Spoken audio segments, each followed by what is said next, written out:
Que se passe-t-il à l'intérieur d'un évitant lorsque la psychologie inversée n'est pas une stratégie, mais votre indifférence réelle?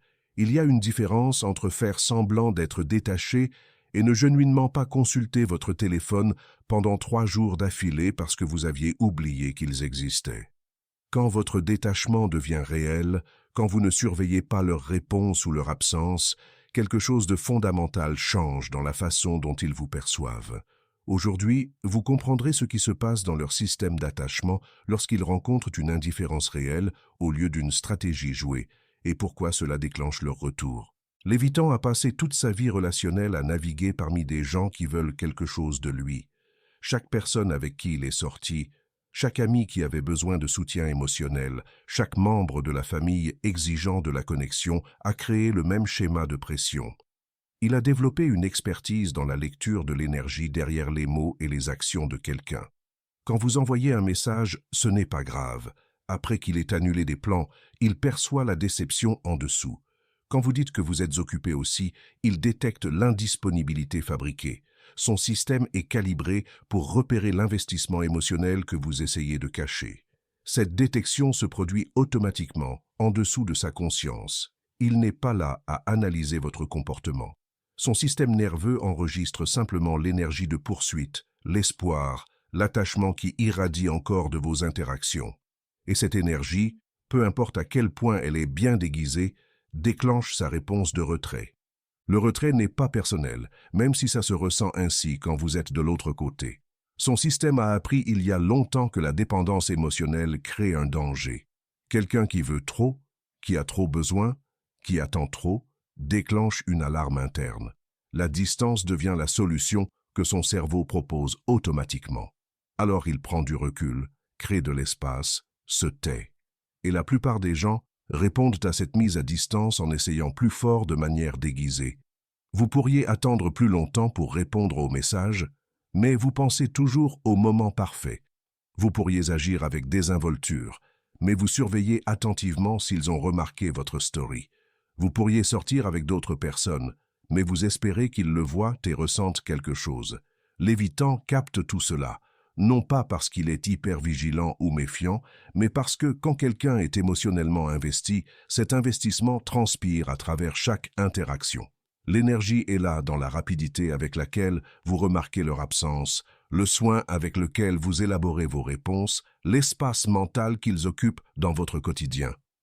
L'indifférence réelle ne laisse rien transparaître parce qu'il n'y a rien à contenir. Quand vous oubliez genuinement de consulter votre téléphone, quand vous êtes absorbé par le travail ou les amis, ou un nouveau passe-temps qui n'a rien à voir avec eux, quand leur nom qui apparaît crée une légère surprise au lieu d'un soulagement ou d'une anxiété, cette absence d'investissement crée un signal complètement différent.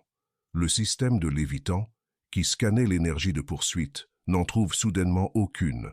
Ce n'est pas l'absence feinte de quelqu'un qui joue les inaccessibles tout en se demandant obsessionnellement si ça fonctionne. C'est l'absence réelle de quelqu'un dont l'attention s'est genuinement déplacée ailleurs. Et ce type spécifique d'absence crée quelque chose d'inhabituel dans son expérience. Pour la première fois dans la dynamique, il n'est pas poursuivi. Pas activement, pas subtilement, sous aucune forme qu'il puisse détecter. La pression contre laquelle il s'est inconsciemment défendu n'est simplement plus là. Cette absence de pression crée un espace pour que quelque chose d'autre émerge.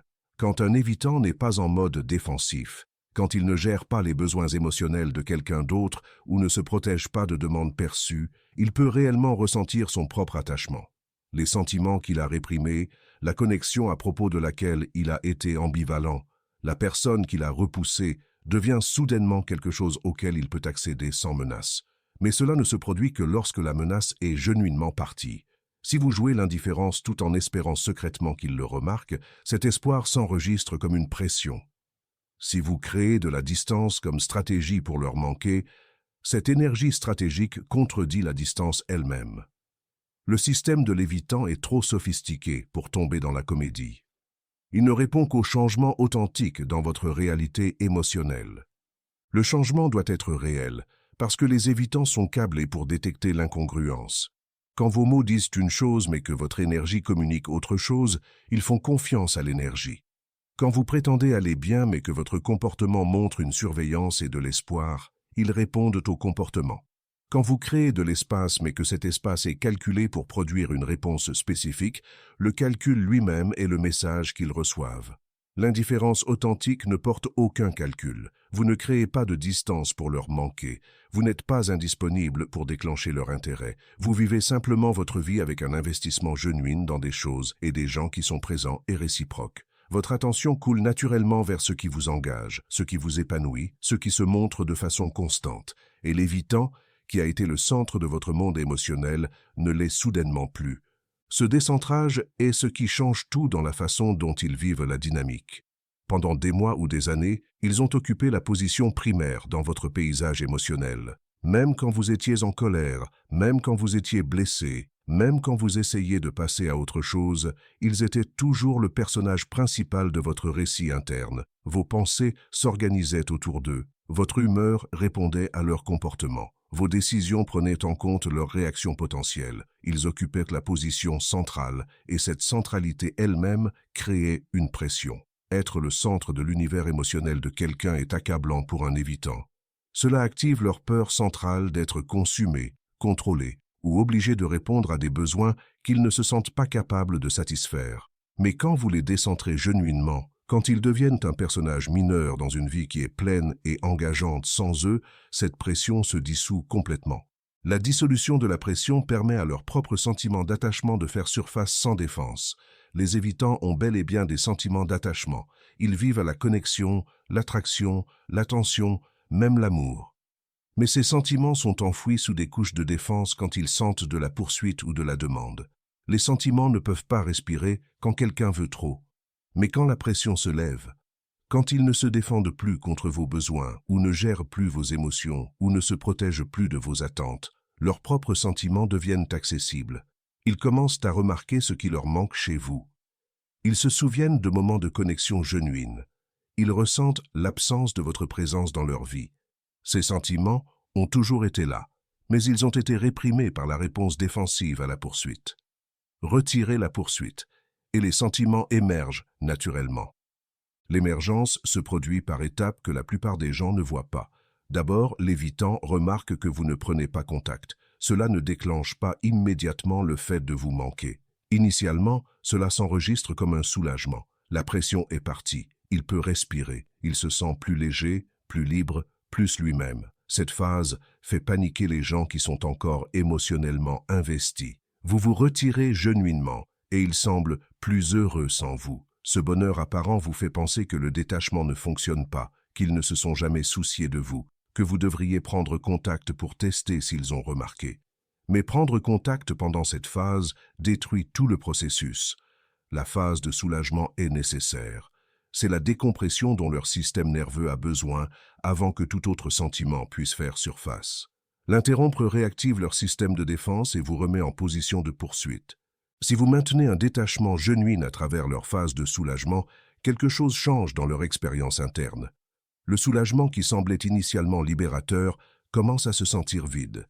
Ils remarquent votre absence non pas comme une pression qui se lève, mais comme quelque chose qui manque. La dynamique est passée d'eux, gérant votre poursuite, à eux, vivant votre absence. C'est le changement fondamental qui fait revenir les évitants. Ils ne sont plus dans une posture défensive. Ils sont dans une expérience de perte. Mais cette perte ne s'enregistre comme significative que lorsqu'elle est réelle. Si vous êtes encore émotionnellement investi, encore en train d'espérer, encore en train de surveiller, ils sentiront que votre absence n'est pas genuine et leur phase de soulagement s'étend indéfiniment. Ils restent confortables dans la distance parce qu'ils savent inconsciemment que vous êtes toujours disponible, toujours attaché, toujours en attente. L'absence réelle crée une perte réelle. L'absence jouée crée une distance confortable. Le retour, quand il se produit, ne ressemble pas à ce que la plupart des gens attendent. Les évitants ne reviennent généralement pas avec de grands gestes ou des déclarations émotionnelles. Ils testent les os. Un message décontracté à propos de quelque chose de neutre, un commentaire sur vos réseaux sociaux, un message concernant une question pratique. Ces petites tentatives ne sont pas le retour lui-même, c'est de la reconnaissance. Ils vérifient si vous êtes genuinement détaché ou si vous avez attendu ce moment. Votre réponse à ces contacts initiaux détermine s'ils avancent ou se retirent à nouveau. Si vous répondez avec une disponibilité immédiate, avec un soulagement évident, avec une énergie qui montre que vous avez espéré cela, ils sentiront que la poursuite reprend et reculeront. Si vous répondez avec une décontraction genuine, avec la même énergie que vous donneriez à n'importe quelle connaissance, sans urgence ni investissement, ils se rapprocheront. Se rapprocher se produit graduellement parce que les évitants ont besoin de se sentir en sécurité à chaque étape. Ils ne peuvent pas sauter de la distance à l'intimité. Ils doivent tester chaque niveau de proximité et confirmer que cela ne déclenche pas les anciens schémas de pression. Cette approche graduelle frustre les gens qui veulent savoir où ils en sont, qui ont besoin de clarté sur le statut de la relation, qui veulent définir ce qui se passe, mais pousser pour une définition réactive le système de défense de l'évitant. Ils ont besoin d'avancer à leur propre rythme, confirmant la sécurité à chaque niveau avant de procéder. Cela ne signifie pas que vous acceptez des miettes ou tolérez un mauvais traitement. Cela signifie que vous maintenez votre détachement genuin tout en permettant de l'espace pour qu'ils se rapprochent s'ils le choisissent. Vous ne les attendez pas. Vous n'organisez pas votre vie autour de leur rythme. Vous vivez pleinement tout en restant ouvert à la connexion s'ils démontrent un intérêt constant et genuin. L'intérêt constant d'un évitant ressemble à une initiative croissante au fil du temps. Ils commencent à prendre contact plus fréquemment. Ils suggèrent de passer du temps ensemble. Ils font référence à des projets futurs. Ils montrent de la curiosité pour votre vie. Ils démontrent de l'effort et de l'investissement. Cette escalade ne se produit que lorsqu'ils ne se défendent pas contre la poursuite, lorsqu'ils se dirigent vers vous par leur propre désir genuin plutôt que de répondre à votre pression. La distinction importe parce que la connexion construite sur leur désir genuin est durable. La connexion construite sur eux, gérant votre poursuite, s'effondre inévitablement quand ils se sentent à nouveau submergés. Vous voulez qu'ils se dirigent vers vous parce qu'ils le veulent, pas parce que vous avez créé des conditions qui le rendent nécessaire. Créer ces conditions est là où la plupart des gens échouent avec les approches de psychologie inversée. Ils traitent l'indifférence comme une tactique, une manipulation, une stratégie pour obtenir un résultat spécifique. Ils jouent le détachement tout en obsédant intérieurement sur le fait de savoir si ça fonctionne. Cette comédie est transparente pour l'évitant. Leur système lie l'énergie de poursuite sous le comportement distant. La vraie psychologie inversée, celle qui fonctionne réellement avec les évitants, n'est pas de la psychologie du tout. C'est une réorientation de vie genuine. Vous ne prétendez pas passer à autre chose. Vous passez réellement à autre chose. Vous ne feignez pas l'indifférence. Vous construisez un épanouissement genuin qui ne les inclut pas. Vous ne créez pas stratégiquement de la distance. Vous investissez naturellement dans ce qui est présent et réciproque. Cette réorientation genuine vous sert peu importe si l'évitant revient. S'ils reviennent, vous vous engagez depuis un lieu de plénitude plutôt que de besoin. S'ils ne reviennent pas, vous avez construit une vie qui est épanouissante sans eux. L'un ou l'autre résultat vous laisse dans une meilleure position que de poursuivre quelqu'un qui se retire de la poursuite. La réorientation nécessite de réellement lâcher prise sur le résultat. Pas de prétendre lâcher prise tout en espérant secrètement. Pas de jouer le détachement tout en surveillant leur réponse. Réellement libérer votre attachement à leur retour ou non. Ce lâcher prise se ressent comme une perte initialement. Vous faites le deuil de la relation que vous vouliez, de la connexion qui semblait possible, de la personne que vous pensiez qu'il pouvait être. Permettre ce deuil sans essayer de le réparer en vous réengageant avec eux est la façon dont vous le traversez vers le détachement genuin. Le détachement genuin crée les conditions pour leur retour tout en vous libérant simultanément du besoin de ce retour. Ce paradoxe est ce qui rend l'approche efficace. Vous ne le faites pas pour les récupérer. Vous le faites pour reprendre votre propre vie et votre énergie émotionnelle. L'évitant perçoit ce changement du besoin vers la plénitude. Il remarque que vous n'êtes plus organisé autour de leur présence ou absence. Il vous voit construire quelque chose de réel qui ne les inclut pas. Et cette exclusion, quand elle est authentique plutôt que punitive, déclenche leur système d'attachement de façon que la poursuite n'a jamais pu. Ils commencent à se poser des questions sur votre vie. Ils remarquent votre absence. Ils ressentent la perte d'accès à vous. Ces sentiments motivent leur retour plus efficacement que toute stratégie que vous pourriez employer. Le retour apporte ses propres défis.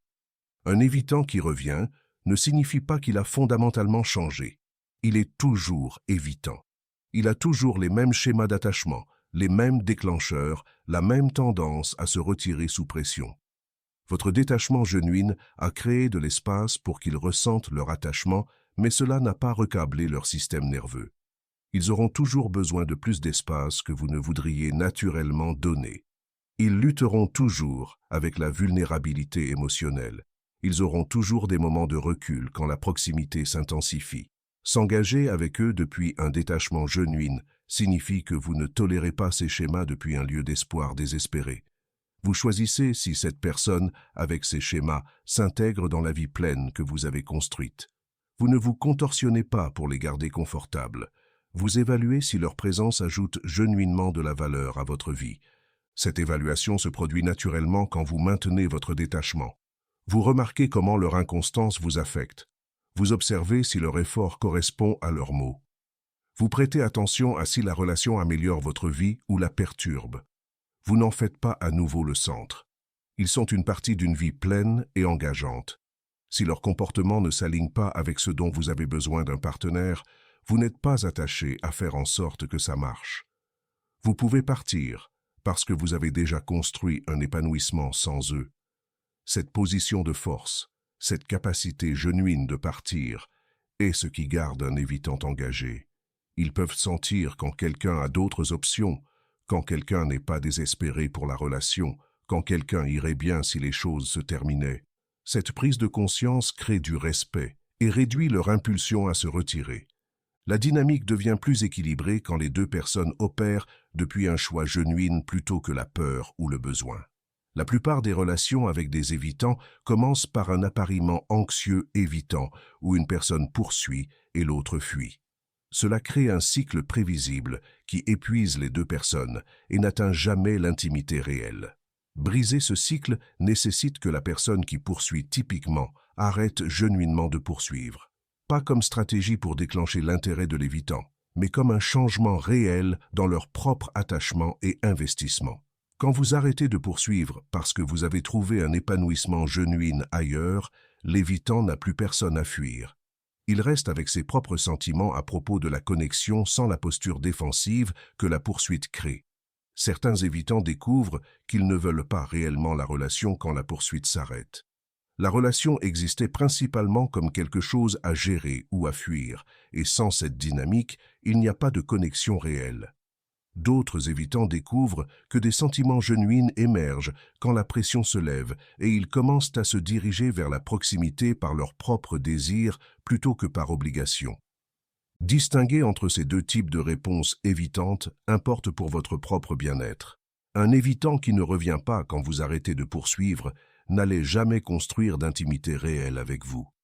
Il était confortable avec la distance et a utilisé votre poursuite pour la maintenir tout en vous gardant attaché. Un évitant qui revient graduellement quand vous arrêtez de poursuivre a la capacité pour une connexion réelle quand on lui donne l'espace pour la ressentir sans pression. Les deux résultats fournissent de la clarté, ce qui est plus précieux que de rester dans le cycle ambigu de poursuite et retrait. La clarté vous permet de prendre des décisions éclairées sur où investir votre énergie émotionnelle. Vous ne restez pas à vous demander ce qui se passerait si vous essayiez plus fort ou donniez plus d'espace ou disiez la bonne chose. Vous savez définitivement si cette personne peut vous rencontrer dans une connexion genuine ou si elle est coincée dans des schémas qui empêchent l'intimité réelle. Toute la dynamique change de vous les poursuivant à vous deux, évaluant si la relation vous sert. Cette dynamique équilibrée est la seule fondation durable avec un évitant. La poursuite crée le retrait. Le détachement genuin crée de l'espace pour un choix mutuel. Ils choisissent d'être présents. Vous choisissez de permettre cette présence. Aucune personne ne poursuit. Aucune personne ne fuit. Vous vous montrez tous les deux parce que la connexion ajoute de la valeur, pas parce que l'un de vous essaie de gérer les émotions de l'autre ou de combler son propre vide. Construire depuis cette fondation nécessite de la patience parce que les évitants se dirigent lentement vers l'engagement. Mais la relation qui se développe a une substance réelle parce qu'elle est construite sur un désir genuin plutôt que sur des blessures d'attachement activées. Comprendre ce qui se passe à l'intérieur d'un évitant quand il rencontre une indifférence réelle explique pourquoi la psychologie inversée ne fonctionne que lorsqu'elle est authentique. Leur système est conçu pour détecter et répondre à l'énergie émotionnelle, pas au comportement divorcé de cette énergie. Vous ne pouvez pas les tromper avec une distance stratégique tout en maintenant un attachement interne. Ils sentiront l'attachement et répondront à cela plutôt qu'à la distance. Mais quand votre détachement est réel, quand vous avez genuinement investi votre énergie émotionnelle ailleurs, quand ils sont vraiment devenus décentrés dans votre monde interne, leur système enregistre ce changement et y répond. La réponse n'est pas immédiate. Elle se déplace à travers des étapes de soulagement, de vide, de reconnaissance de perte et de retour graduel.